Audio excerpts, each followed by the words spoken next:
A Fox News alert, ecstatic Israelis celebrating President Trump, who is heading to the Middle East later today as the remaining hostages are set to finally be released from Hamas captivity.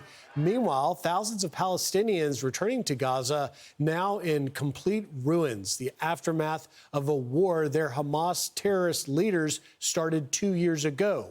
Newsweek senior editor-at-large Josh Hammer joining us now. Josh, let me just get you first to react. Your take on what I have said. We are witnessing a truly historic number of moments.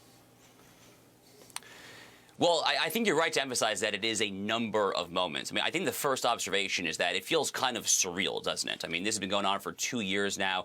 I think a lot of people probably gave up hope, just to be very candid, probably both in Israel and outside of Israel. But let me tell you, based on my most recent visit over there a few months ago, this is a country that has been thirsting, has been dying to get their hostages home.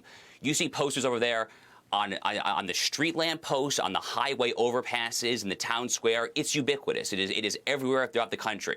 I think from an American perspective, my number one objective all along as an American has been the defeat of Hamas. The hostages are kind of second. I think the Israeli mentality is more complicated. It is very direct. It is very emotional. Certainly, Prime Minister Netanyahu as well has been facing a tremendous amount of political pressure from the hostage lobby, so to speak, to get these men and women home.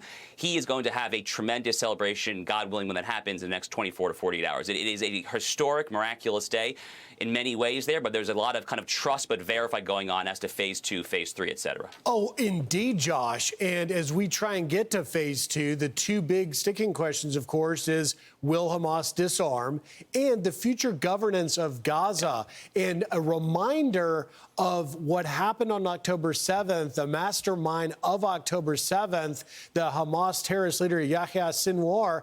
The New York Times first reporting handwritten notes from that, a memo in a bunker, intercepted communications and Hamas's October 7 plans. Inside, the Times writes, the Israeli officials say the memo shows that Sinwar wanted his fighters to target civilians from the outset, contradicting what the group's leadership has publicly claimed. It lays out orders for fighters to enter residential neighborhoods and set them on fire with gasoline or diesel from a tanker. 2 or 3 operations in which the entire neighborhood, kibbutz or something similar, will be burned must be prepared, Sinwar's memo said. It's a chilling reminder, Josh, of as we look at this ceasefire and the future into phase 2 of really the mentality of Hamas. Well, absolutely right. But let's also recall how Yahya Sinwar got back to Gaza to plan October 7th in the first place. He was part of the Gilad Shalit prisoner swap back in 2011, which is really kind of the first modern instantiation of Israel giving up an absurd number of high-profile Palestinian Arab jihadists. I think the number was actually over 1,000 just to get their one soldier back. The ratio this time is slightly better, I guess. It is roughly, give or take, 2,000 Palestinian Arab prisoners and or jihadists in exchange for the 20 hostages and the roughly 24 deceased hostages there. But who knows whether or not the next Yahya Sinwar is going to be in that prisoner swap there. These are the very, very, very difficult decisions that the Israeli government is faced with there. There's very few governments around the world, if any, that have to face this sort of calculus there.